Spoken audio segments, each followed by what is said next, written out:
Now I'm going to read to you from my second novel that is called The Road to Bittersweet. This is my award-winning novel. The Southeastern Library Association gave me the award in fiction in 2018 for this book, which is based on a historic event in Jackson County, North Carolina in 1940, when two weather systems crossed over the state back to back within 2 weeks of each other and created a tremendous amount of devastation. So that was my inciting incident for the story of the Stampers. Stampers Creek, North Carolina, 1940. Whenever I hear the birth stories Mama repeats on our special day, I can't help but think of Lacey, how she ended up.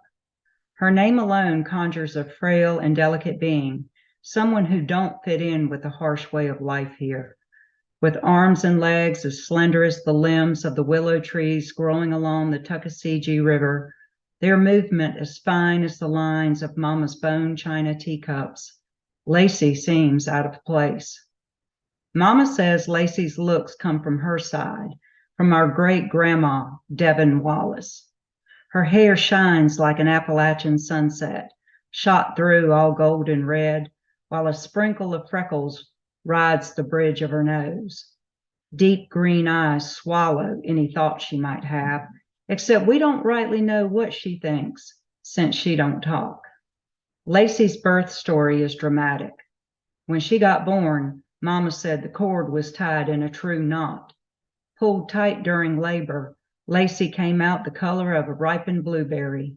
She was quiet, limp, no hollering, no having a little hissy fit like me on my own birthing day, none of the flailing, strong movements of a normal baby. The granny woman who come to deliver her smacked her hard on the behind, and silent she stayed.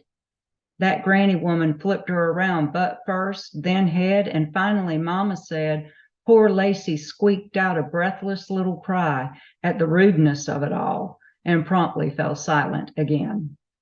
Breathing, eyes blinking, flushed a bright, healthy pink, yet silent.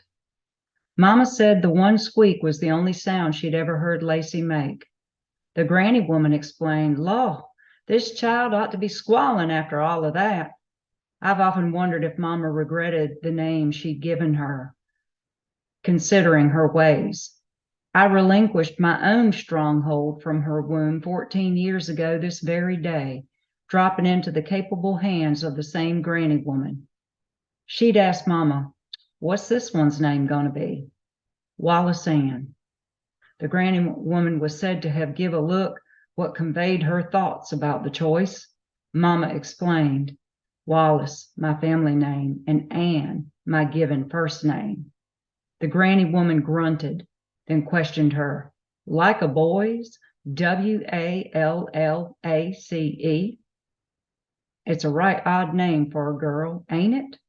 Mama shrugged and replied, "Girl needs a strong name in these parts." Upon learning it, Papa said, "It suits her. She looks more Wallace than Stamper anyway, that's for sure." Mama said, "Well, thank you, sweet Jesus, for that." They was only fooling. They're always saying that sort of thing to each other. Whereas I'd kicked and pushed, rearranging Mama's innards to suit myself, Mama said Lacey had barely moved, a prelude to her actual nature.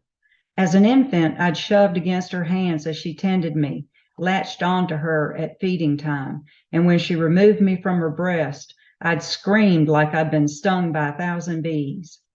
Lacey never whimpered.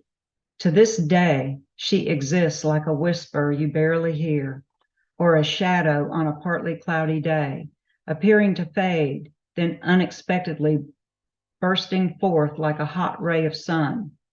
She's 2 years older, yet she'll never know the things I know. She'll never read or write or solve problems. I've tried to teach her only to see if I could, and sometimes I believe she's listening. So I keep on telling her what I know, keep on reading to her while I'm reading, keep on talking to her like she's going to answer me back.